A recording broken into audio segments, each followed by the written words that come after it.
Welcome to spices of life. और आज हम बनाने वाले हैं चॉकलेट फज, या आप इसे चॉकलेट नट्स भी कह सकते हैं।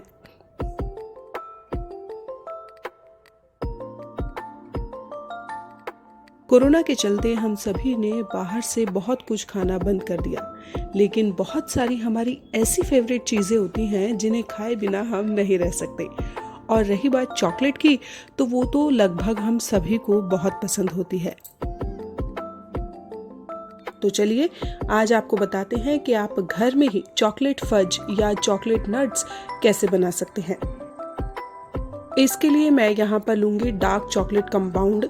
ये मार्केट में बहुत ही आसानी से मिल जाता है। आप चाहें तो आप इसे ऑनलाइन भी खरीद सकते हैं। ये पैकेट जो है वो 400 ग्राम का है। तो यहाँ पर हम सारी चॉकलेट ना इस्तेमाल करके थोड़ी थोड़ी बनाएंगे।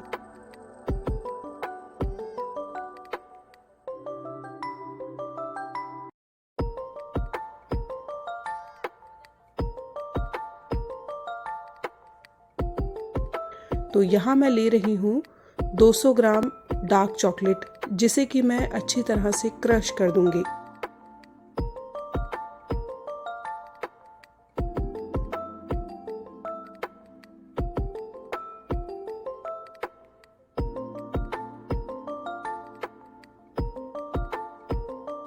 जब हम चॉकलेट नट्स बना ही रहे हैं तो नट्स को कैसे भूल सकते हैं। तो यहाँ पर हम ले रहे हैं काजू, बादाम और अखरोट। इन सभी को मैंने बारीक काट लिया है। आप चाहें तो किशमिश का भी इस्तेमाल कर सकते हैं।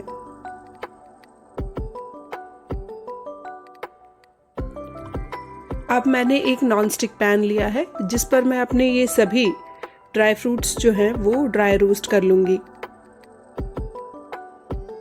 आप चाहें तो सारे ड्राई फ्रूट्स एक साथ ड्राई रोस्ट कर सकते हैं, या एक एक करके भी अलग अलग आप इन्हें ड्राई रोस्ट कर सकते हैं।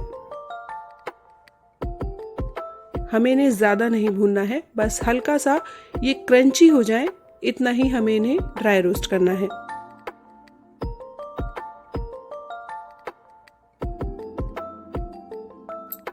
ये देखिए, अब ये ड्राई फ्रूट्स थोड़े से क्रंची हो गए हैं। अब इन्हें मैं एक अलग बर्तन में निकाल लूंगी।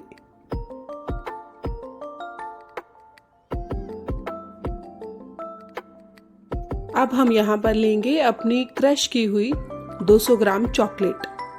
ध्यान रखिएगा, गैस बिल्कुल कम रखनी है आपको, बिल्कुल सिम पर अपनी गैस रखिएगा। और चॉकलेट को बहुत ज़्यादा देर तक नहीं पकाना है।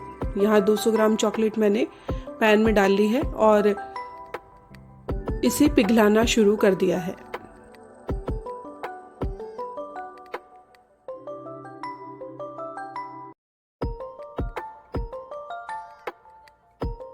बिल्कुल कम गैस की लो रखते हुए मैंने यहाँ पर चॉकलेट्स को जो है वो सिर्फ 30 सेकंड तक ही गर्म किया है।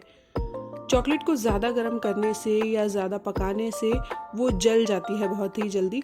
तो आपको ध्यान रखना होगा कि आप चॉकलेट ज़्यादा ना पकाएं।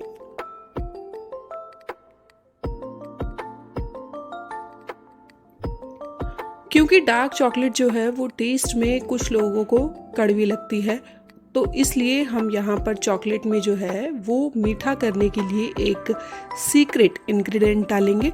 और वैसे भी चॉकलेट जो है बनाते बनाते जमना शुरू हो जाएगी और उसमें इतना क्रीमी शाइनी टेक्सचर भी नहीं आएगा। तो ये जो हमारा सीक्रेट इंग्रेडिएंट है ये इसमें बहुत हेल्प करेगा। तो यहाँ पर मैं लूँगी 200 ग्राम चॉकलेट में 3 टेबलस्पून कंडेंस्ड मिल्क, जो कि आपकी चॉकलेट को मीठा भी करेगा और आपकी चॉकलेट को एकदम से जमने भी नहीं देगा, और आपकी चॉकलेट को बड़ा ही शाइनी सा टेक्सचर देगा। यहाँ पर मैंने 3 चम्मच कंडेंस्ड मिल्क का इस्तेमाल किया है।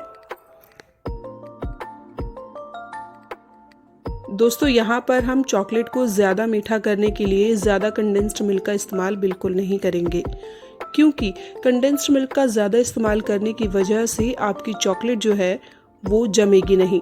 तो आपको कंडेंस्ड मिल्क का इस्तेमाल थोड़ा कम ही करना है। चॉकलेट खुद भी काफ़ी मीठी होती है, हालांकि डार्क चॉकलेट है तो वो थोड़ी सी कड़वी होती है। उसी कड़वेपन को कम करने के लिए हमने यहाँ कंडेंस्ड मिल्क का इस्तेमाल किया है। कंडेंस्ड मिल्क डालने के बाद भी हम अपनी चॉकलेट को बहुत ज़्यादा देर तक नहीं पकाएंगे। सिर्फ 30 सेकंड तक ही हमें अपनी चॉकलेट को अब पकाना है। 30 सेकंड पहले पकाई थी और 30 सेकंड अब, यानी टोटल मिलाकर हमने अपनी चॉकलेट को पकाया 1 मिनट, वो भी सबसे धीमी गैस आंच पर।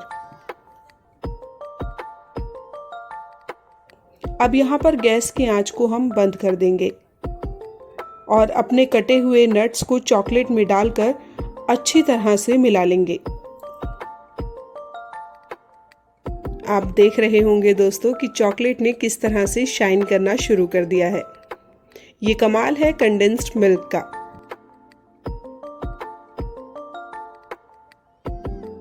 तो चलिए, हमारी चॉकलेट अब तैयार है। अब हम इसे जमाना शुरू करेंगे।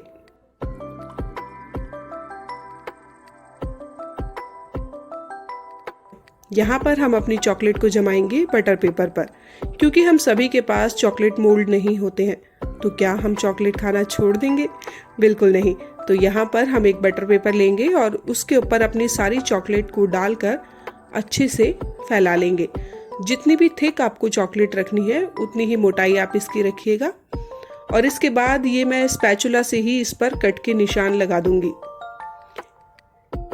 क्योंकि यहाँ पर मैं आपको बता रही हूँ दोस्तों कि आप कम से कम इंग्रेडिएंट्स में और कम से कम चीज़ों का इस्तेमाल करके किस तरीके से अपने चॉकलेट फज को बना सकते हैं। तो इसलिए हम यहाँ पर मोल्ड का इस्तेमाल नहीं कर रहे हैं, स्पैचुला से ही चॉकलेट को कट लगा रहे हैं।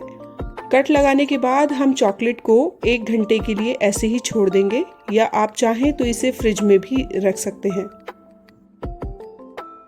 करीब 1 घंटा फ्रिज में रखने के बाद चॉकलेट को मैंने बाहर निकाल लिया है और ये देखिए, ये पूरी तरह से जम गई है और हम इसे बटर पेपर से अलग कर लेंगे। कट का निशान लगाने की वजह से हम इसे आसानी से तोड़ पा रहे हैं।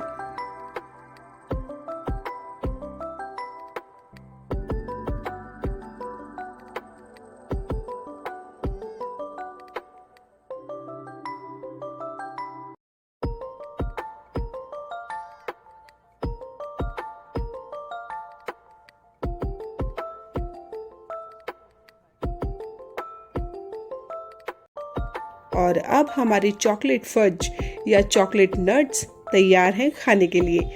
आप इन्हें जैसे ही अपने मुंह में रखेंगे ये झट से घुल जाएंगे। तो आप जल्द से जल्द एक बार इसे ज़रूर ट्राई कीजिएगा और कमेंट करके ज़रूर बताइएगा कि रेसिपी आपको कैसी लगी, वीडियो आपको कैसी लगी। कमेंट कीजिएगा, शेयर कीजिएगा, चैनल को सब्सक्राइब करना बिल्कुल मत भूलिएगा। Thanks for watching spices of life.